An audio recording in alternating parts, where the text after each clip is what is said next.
Hey, talofa lava. First of all, I would like to thank Tanwai for allowing us to use his beautiful castle, mansion. But the main thing is this beautiful Faleo already.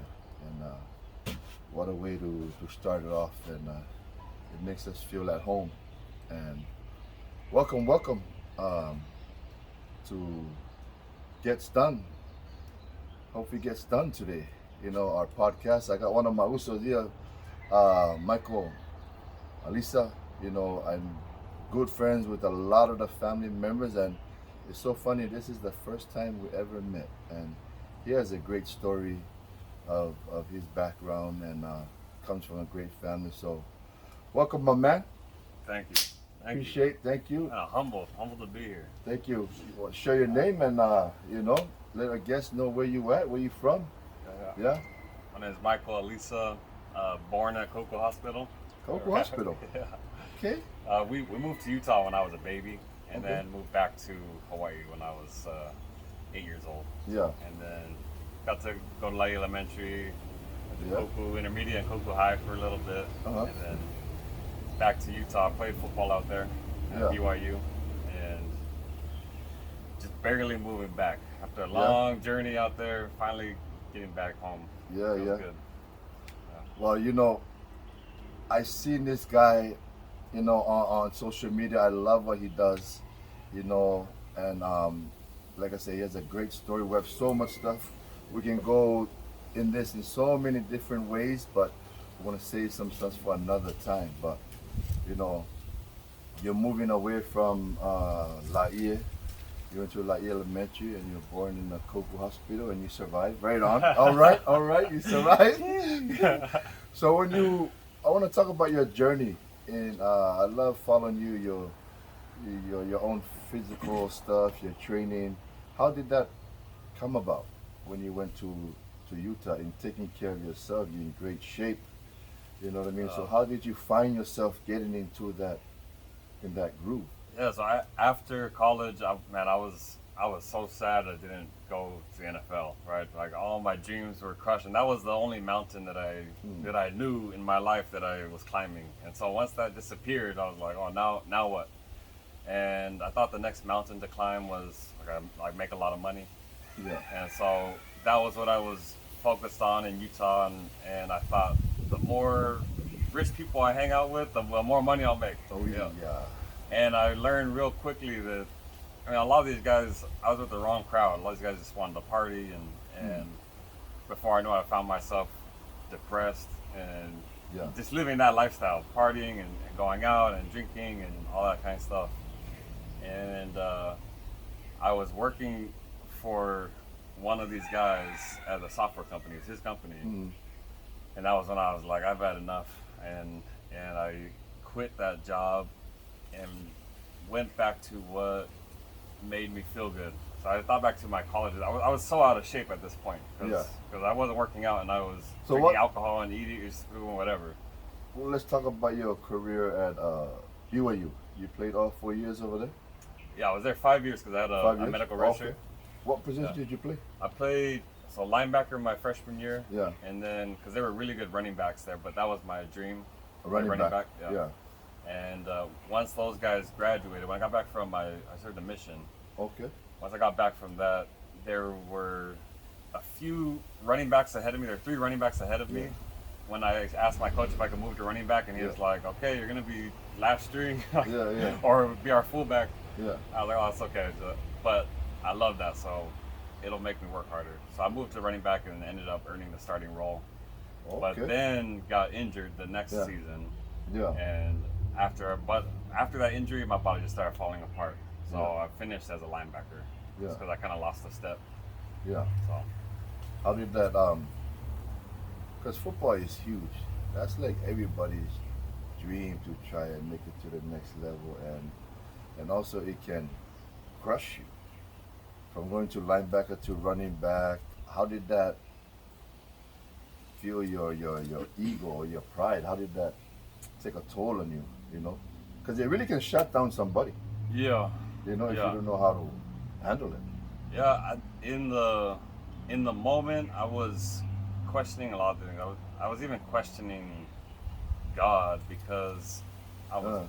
It is so. I know it sounds funny, but this is where my mindset was at the time. Like this was my life, and everything I did was revolving around this sole purpose. Yeah.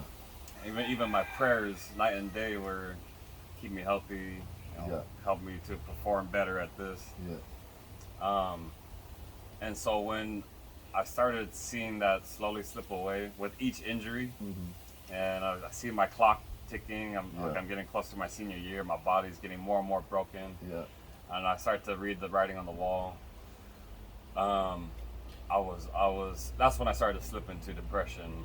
And, didn't want to show up at my family get-togethers. It was my oldest brother who would always reach out and be like, did you feel like you were letting them down? Yeah. And I think some people understood, some people didn't.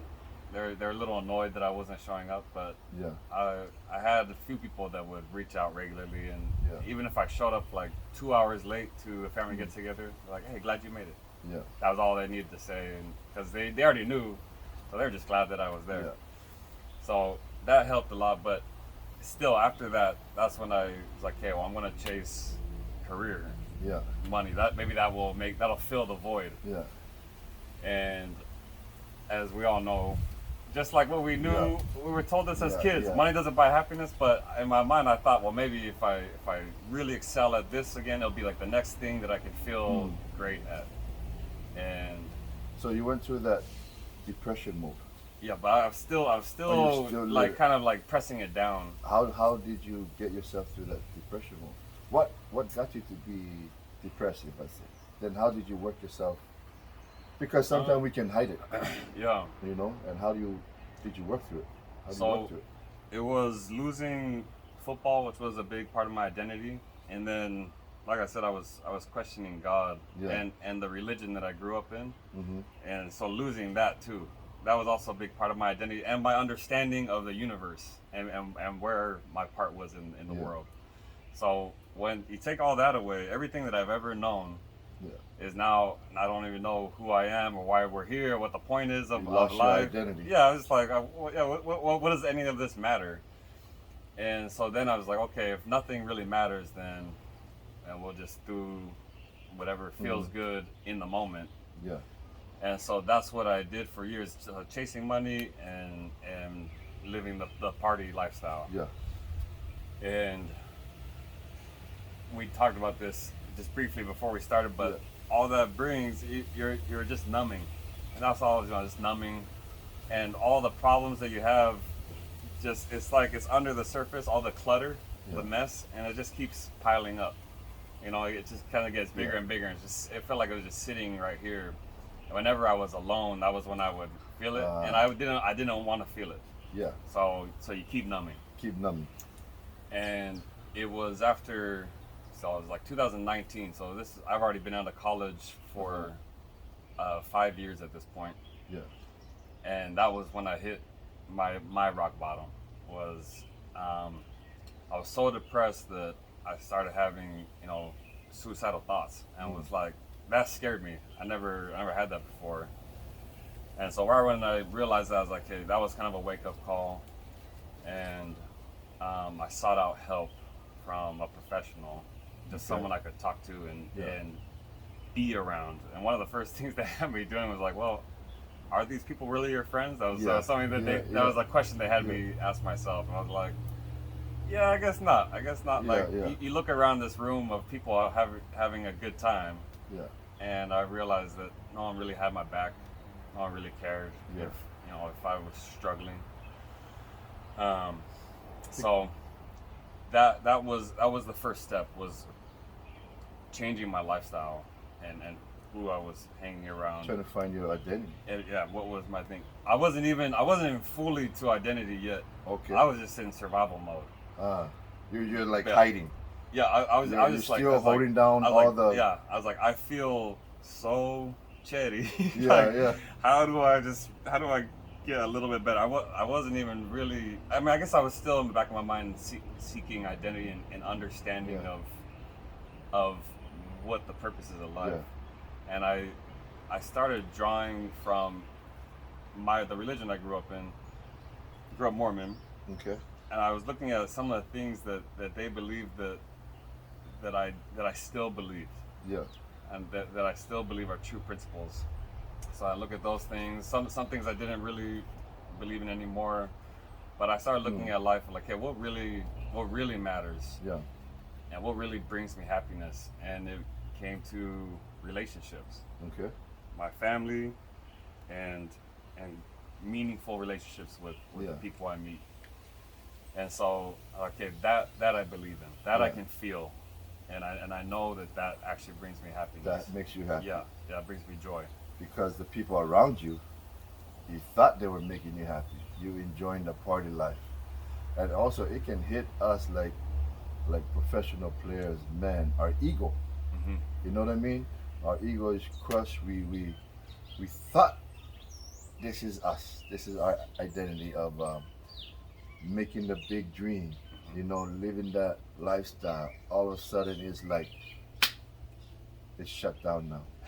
What are we gonna do now? Uh-huh. Now our ego feels crushed. Yeah. Yeah. Now we're trying to make ourselves feel good. You know, just to kind of live this person that we think we are. You know what I mean? Exactly. It was like after college, in college my trajectory in life was, or from outward perception, Yeah. my trajectory was like this. Yeah. And I finished football, and I felt right here like I was down here. Yeah. Even though I'm still the same Flam, I'm still, I'm still yeah. the same guy. But I felt like I was here, and I thought I had to look like I Yeah. was up here. Yeah. And so after that was a big driver of why I was chasing money, or wanting to show that I was You're good. something that I wasn't. Yeah. Show that I wanted to hide that I was actually feeling down here. Yes. And because I hid that, the longer it went, the bigger the gap came. Yeah. And so when it all finally came crashing down, it was like the bigger the gap came, is like the more pressure I was holding. More like you have to try to prove yourself. Yeah, and I was just more and more anxious around people and Yeah. uncomfortable because I knew that I was trying to show this, and Yeah. people probably saw me, Yeah. but I was so In our self-conscious. mind, I was yeah. so self-conscious about Like, no, I'm still here. yeah. I'm still this guy. Yeah, rather than just being real and just being like, oh no, this is me right here. I'm Yeah. down here, and this is what I deal with daily. These are my struggles. Yeah. Not that you need to go tell everybody, but the people that you care about. I was Yeah. even hiding it from my own family. Yeah. And so when I realized that was what was important to me, my relationship with them, and I saw that I was preventing us from even having a close relationship A good because relationship. I was wearing this mask. You're just putting this front up. Hmm. So you went into depression, you're stressed, suicidal. How did that come about? The biggest moment was I had to. So I keep some firearms and stuff, Okay. and I had to get something from a drawer where I keep one of them, and I was like, I hesitated. I didn't even want to open the drawer because I Wow. didn't want to see it, and I was like, oh, okay, that could have scared me. Yeah. What might happen? Yeah. Because I was that sad, and just the pain and the anxiety and the pressure, like it all just seemed like it was so much, and I didn't have any tools at that time to relieve that other than numbing With your friends and yeah, that yeah. lifestyle. And after years of trying to relieve it by numbing, you realize that it doesn't relieve it, it just Yeah. leaves it unchecked. So anyway, I started working with this professional and started changing my habits, and that What was is it, like a therapist? Mhm. Okay. like a therapist, life coach. Okay. And one of the first things that she had me do was start cleaning my room. It just get all the clutter out. So I just start like little things, like just cleaning my room, making sure I do my laundry regularly, and keeping my car clean. Like these little things, I realized it kind of helped me help the anxiety come Yeah. away. And then as we worked for a couple months, then she was like, "Okay, now you need to tell your family, people you love most, just go talk to them and tell them exactly who you are. Stop hiding. Yeah, stop hiding. Stop being this person. Yeah, just come out in the light. Yeah, yeah. If this is you. But that's not easy. Oh man, I was That's not scared. easy. But it wasn't easy at all. But I felt so distant from them, and that was one of the biggest sources of my pain, was not feeling close to people I love most. Yeah. Because I even feel anxiety going around family things, but you shouldn't feel that with your closest people in your life. Because if you cannot feel close with them, then who can you feel close with? Yeah. So I went and talked to everybody, and of course they all knew already. They're like, yeah, we've been seeing it, and you know, we cried together, and all of them just said, well, we still love you. Yeah. And that was all I needed to hear. But from there on, it's been a constant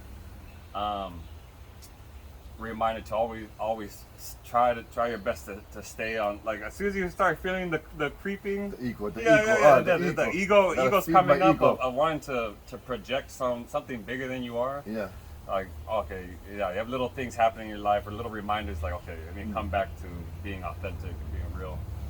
So when you started being real, how did you transform yourself into, how did you get yourself out of that?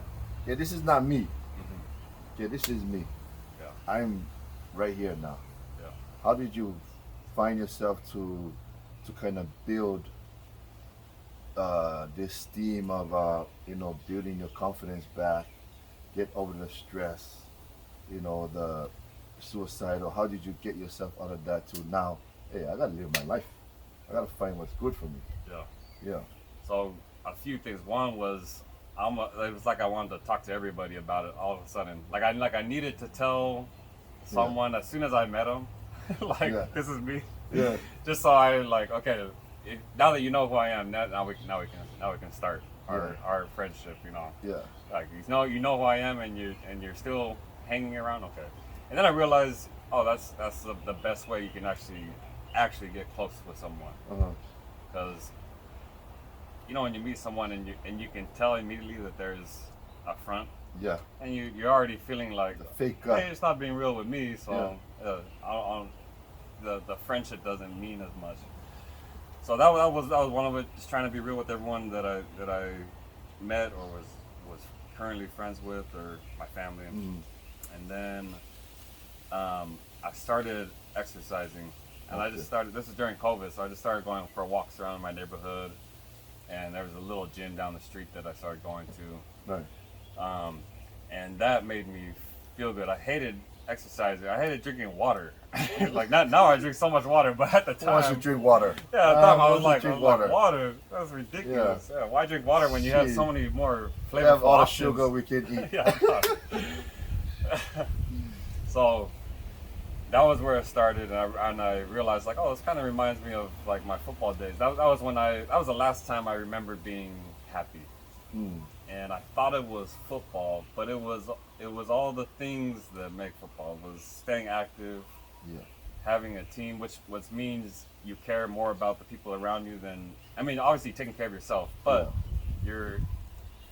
your goals align with the people around you, so you're pushing even harder. You're all going through the same you're pushing even harder for what you want, so that you can serve the people around you as well.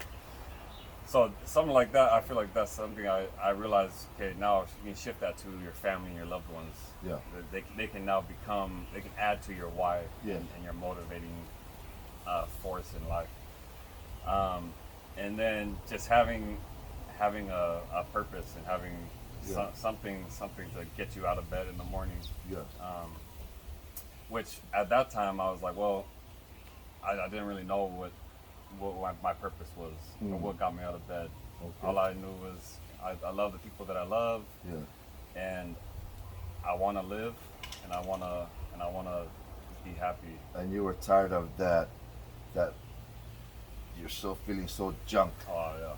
And you're back to work out. It reminds you of feeling good of the football days, because that's what really make us happy is working on the side with our brothers, building our confidence up, and that's what we strive for. Yeah. You know what I mean? Like, this is me. You're right. This is right. me. Yeah. When we hit that rock bottom, like, okay, now what? Now you got back into your training and okay, this feels good again. You know what I mean? Because you're trying to build yourself up again and not hiding. Right. Not hiding. Yeah. So both mentally and physically, I wanted to be healthy, and that started with the not hiding. Started with workouts. Started with drinking more water. I went off of alcohol I cut it out completely. I did like 100-day thing where Okay. where my coach had me anything that I was using to numb Yeah. to cut that out. Whatever it is, sex, alcohol, Yeah. whatever. And so cut that out. And it was during that time, I remember looking in the mirror. I didn't want to even look at myself because I didn't want to see Yeah. this. I didn't want to see this person. Yeah. I wanted to see this guy. Yeah. And Oh, that's hard. yeah. That's hard. And I had to get real with all the stuff that I had been hiding, how I had been treating people that I love, Yeah. and being an asshole, just being so selfish. All the I was cover-ups. yeah, all the cover-ups and everything that came with that. Yeah. And so that was, I had a breakdown. I remember the night I was in the bathroom looking in the mirror, literally looking in the mirror, Yeah. and I had this breakdown, and I was crying, and it wasn't like everything was better the next day, but it felt good to just get that out, because it was like the moment that I admitted everything to myself and really was like, Yeah. this is where I'm at, and you're the reason. Yeah. You know, you Yeah. got yourself here, and Yeah. not try to put blame on, if I Yeah. had made it to the NFL or whatever it was, or God or whatever. Yeah. Like no, you got yourself here, and take accountability.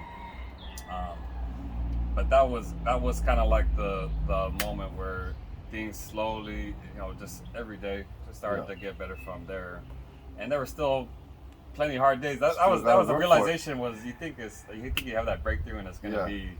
Easy Yeah, now. okay. Easy now. I'm past that now. Yeah. Like no, that was just like you're still here. There's still a lot of work to do, and Easy. it's still gonna be like this. Yeah.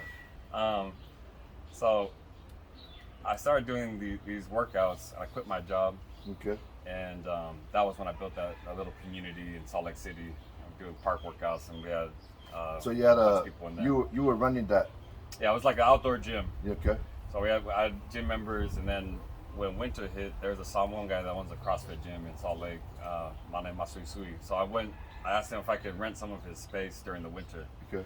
And so we took my classes in there and did that for 2 years. Oh. Okay. And I decided, as fun as this is, I don't want to be in the gym every single day. Because anytime I had to go on vacation or go to a family thing, I would need a higher trainer. Somebody. And yeah. Yeah. And I figured, okay, let's figure out a way where we can, one, have more time to continue working on myself, because I was still healing too. Yeah. And then two, get to more people, and I. Because that's part of your healing. Yeah. You try to keep that workout going. Yeah. Help others too. Right. That's almost like a football community thing. Right. And that was something that I've learned is, like, helping people. I used to think like, helping people is nice, and like, you should want to do it. Mm-hmm. But it was over that time I realized, like, you need it. Yeah. You need to help. It's a human need. But if you're not helping people, like, you're not gonna have a happy life. First we gotta help ourselves. And you gotta help yourself. But that's the way. I think that's the way you help people. That was my realization. Like, I cannot. If I'm only worried about everybody else, I'm not actually going to be able to help them. Yeah. Exactly. But the best way I can do is work help. on myself. Yeah. And that was the mountain that I was looking for. Remember I said football was a mountain. I was looking for the next thing that I needed to climb. And I realized that was what I needed to climb was me. Yeah. And figure that out and work on that. And by doing so, then you are being of value to those around you. And then you feel good, right? You feel good. You feel good about yourself. And then, because I see a lot of you guys videos, you guys are doing outdoors. I see you guys running in the snow. What is this one video I saw? You guys were running in your underwear or tights in the snow. Oh, that's crazy. Yeah. What was that? That was, you ever heard of the guy Wim Hof? He's like the Icelandic guy that does like these cold plunges and and he preaches cold exposure therapy. So some of my buddies follow him and put together this mountain hike in the middle of winter in Utah. So we're marching through the snow in boots and underwear. Some guys had headgear on, but I don't even think I had a hat on. But what was crazy was it was a little chilly when we first got out of our cars and stripped down to our underwear. But after you started moving around, it felt almost euphoric. and Yeah. and the same thing with cold exposure. It releases Wow.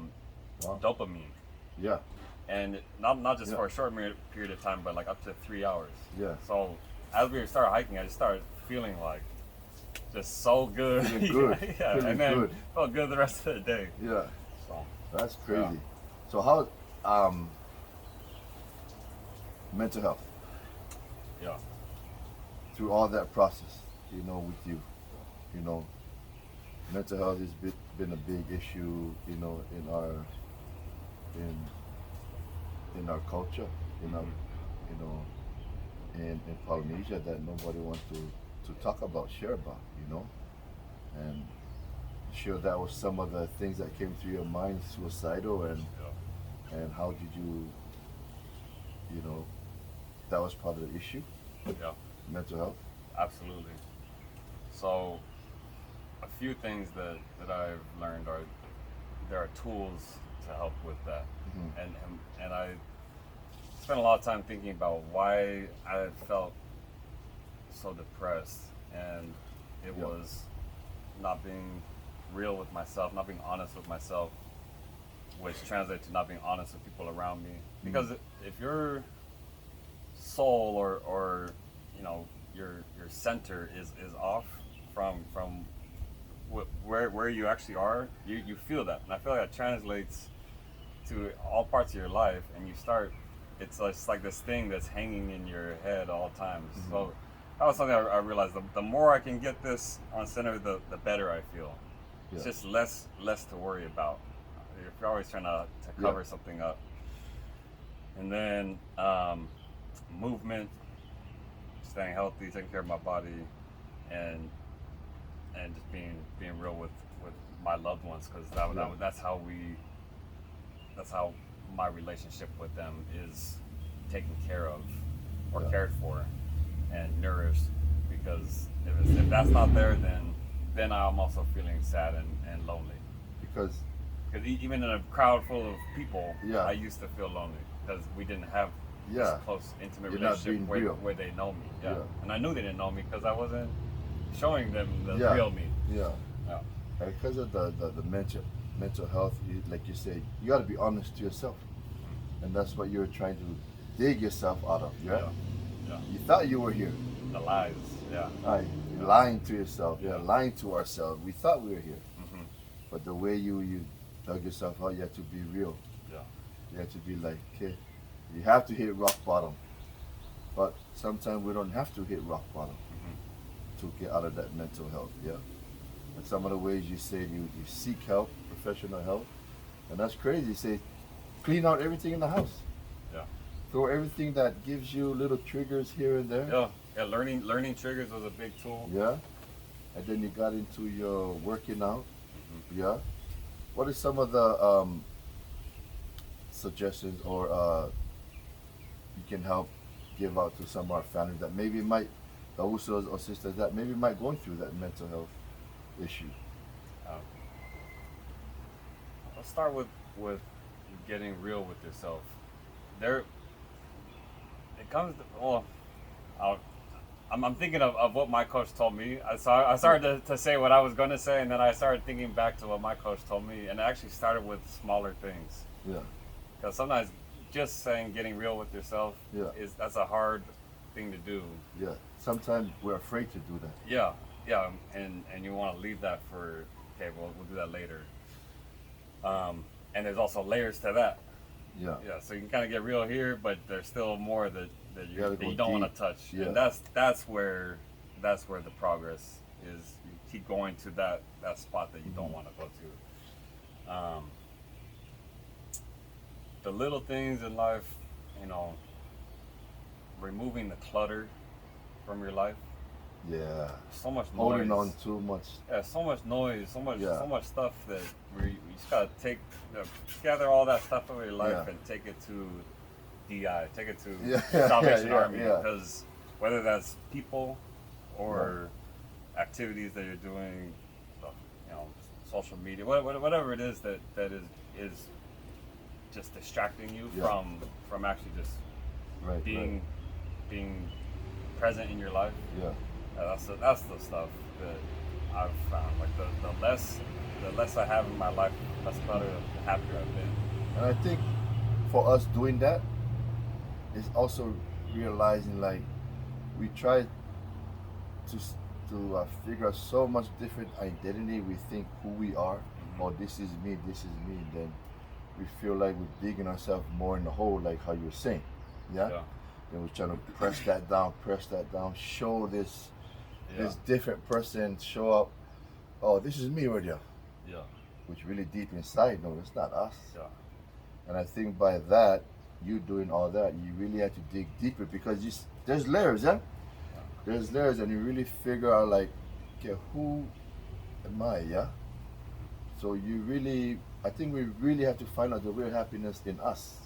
Yeah. You know? That's where it's at. It's healing us, really find that the happiness, the love for ourselves. To say, forget about everything. Uh-huh. I need to really, really love myself, love how I look. I can be 400 pounds. Yeah. I can be 100 pounds, Uh-huh. you know. But we really gotta love ourselves Yeah. to really get out of that, you know, that rut or whatever that you're trying to get out of. You know what?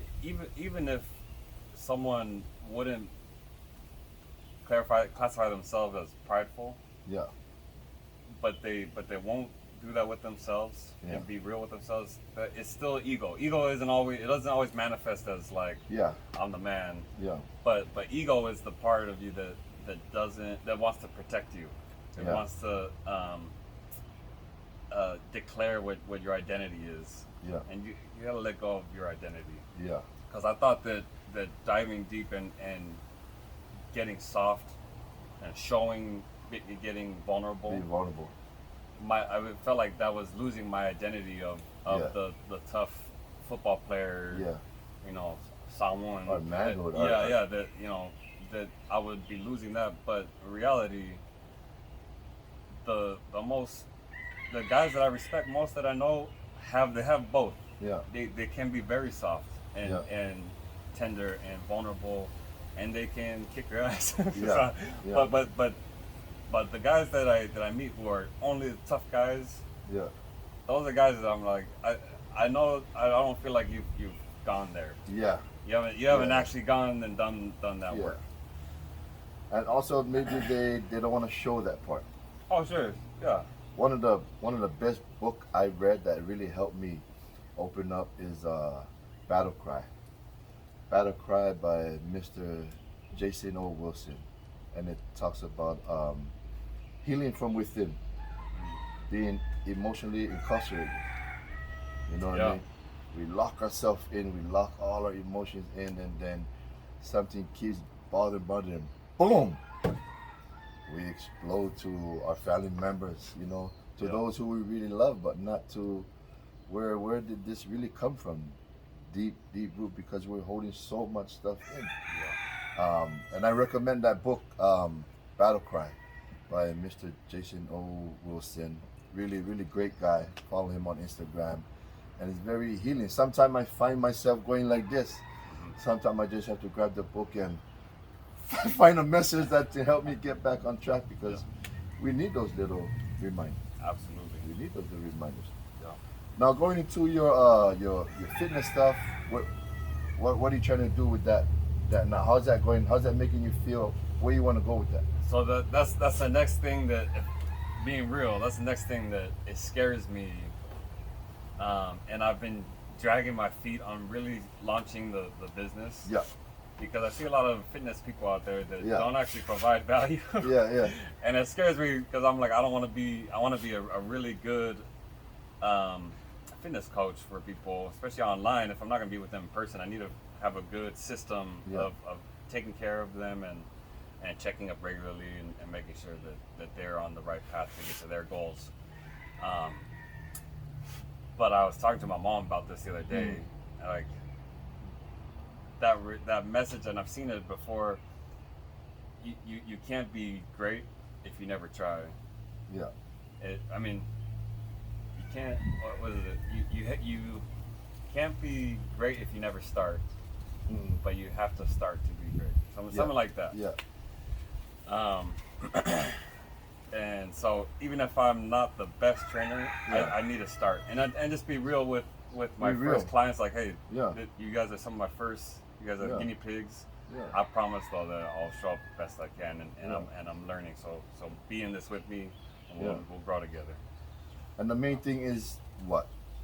Even though we're not the best trainer, we can be, Yeah, but be excited about it. yeah, You yeah. know what I mean? I can bring the, and actually Bring the energy. as long as especially with fitness stuff, because Yeah. if you're just calling people out and being like, Yeah. oh, this you got to change your life right here and here because of this, and then you're just an asshole. You Yeah, know? you're just But- putting them. You're killing their Yeah. their workout, their Yeah. health issue, Yeah. whatever they're going through. You But don't know what they're going through. if you bring love behind that, Yeah. if it's coming from a place of love and you bring tools for them to, And make it to fun. now use, and do it in a way where they can Yeah. enjoy it and do it sustainably, Yeah.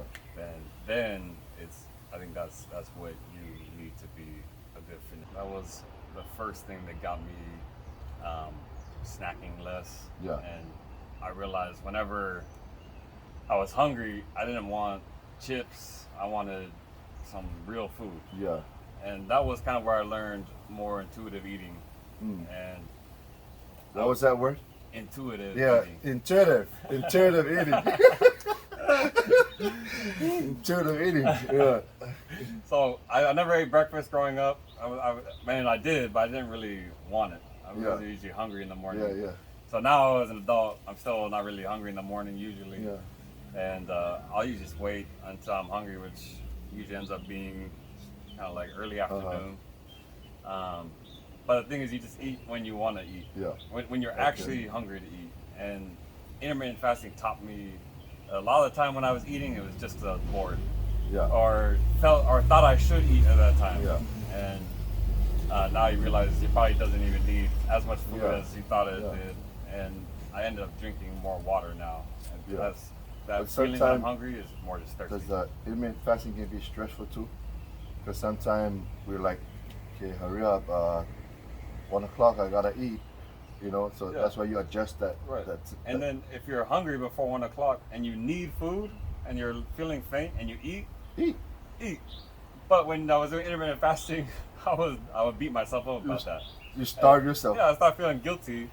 Yeah. And the only thing that guilt does is it makes Yeah. you go, Share it a makes you little bit spiral about down. guilt. Yeah.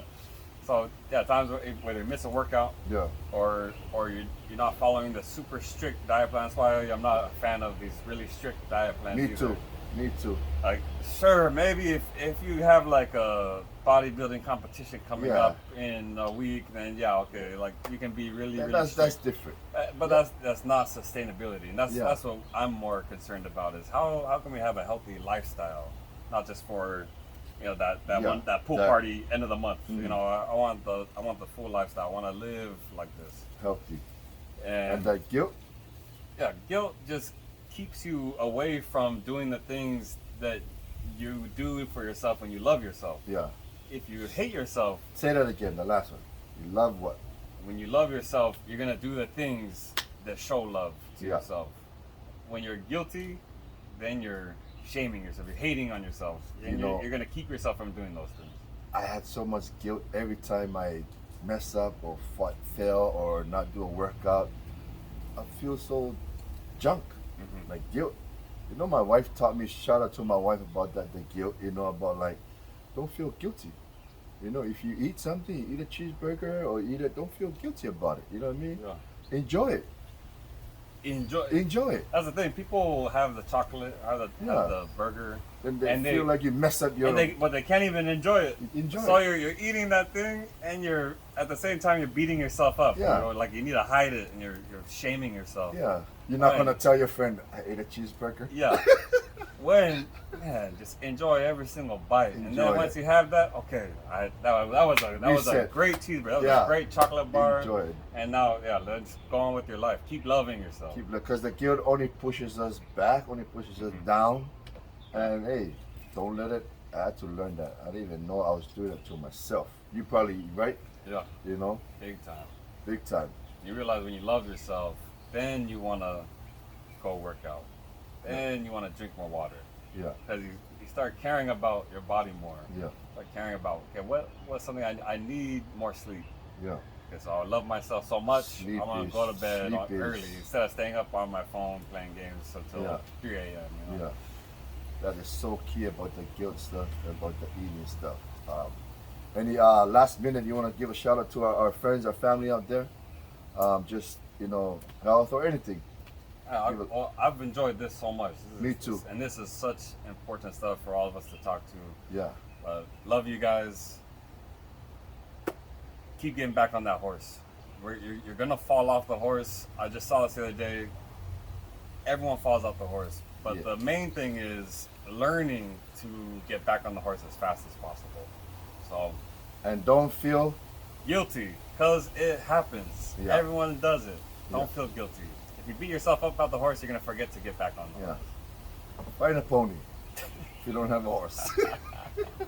Thank you, my brother. I appreciate you. Thank you. This is the first time we met.